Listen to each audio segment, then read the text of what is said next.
ஒரு கணம் காலமே நின்ற மாதிரி இருந்தது. ஒரு ஜோதி இருளை உடைக்க தயாரா நின்னது. ஒரு குழந்தை பிறக்கப் போகுது. ஆனா அது சாதாரண பிறப்பு இல்ல. பிரபஞ்சமே காத்திருந்த ஒரு அதிசயம். அதுதான் முருகன் பிறப்பின் அதிசயம். வீடியோக்குள்ள போறதுக்கு முன்னாடி உங்களுக்கு முருகன் மேல் அன்பு இருந்தா ஒரு லைக் பண்ணிட்டு வெற்றிவேல் முருகன் கமெண்ட் பண்ணுங்க. உலகம் இருளில் மூழ்கிய நேரம், அசுர சக்திகள் எல்லாம் அளவுக்கு மீறி வளர்ந்த நேரம். தேவர்கள் தோற்றுப் போனாங்க. யாகங்கள் நின்றது. வேத ஒளி மங்கியது. தர்மம் தலை குனிஞ்சது. இப்போ யார் காப்பாத்துவார்? எல்லாருக்கும் ஒரே கேள்வி. அந்த கேள்விக்கான பதில் கைலாயத்தில் இருந்தது. சிவனின் மௌனம் உடைந்த தருணம் சிவபெருமான் அமைதியா இருந்தார். ஆனா அந்த அமைதிக்குள்ள ஒரு தீர்மானம்.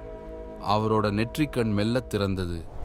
அந்த கணத்துல ஒரு தீப்பொறி இல்ல, ஒரு சூரியன் இல்ல, 6 ஜோதிகள் பறந்தது. அந்த வெப்பம் உலகத்தையே சூடாக்கிச்சு.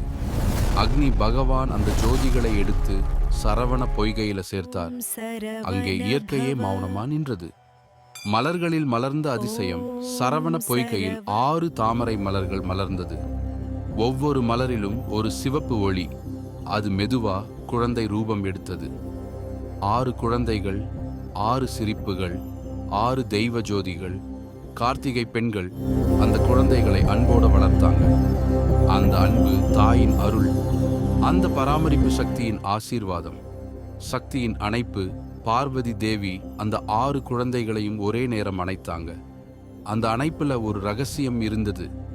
6 உடல்கள் ஒரே உருவமா சேர்ந்தது. 6 முகங்கள் ஒரே தெய்வ வடிவமா மலர்ந்தது. அந்த நொடியில் ஆறுமுகன் பிறந்தார். அவர் சாதாரண குழந்தை இல்ல, அவர் சிவனின் தீ, சக்தியின் அன்பு, அக்னியின் வேகம், வேதத்தின் உயிர்.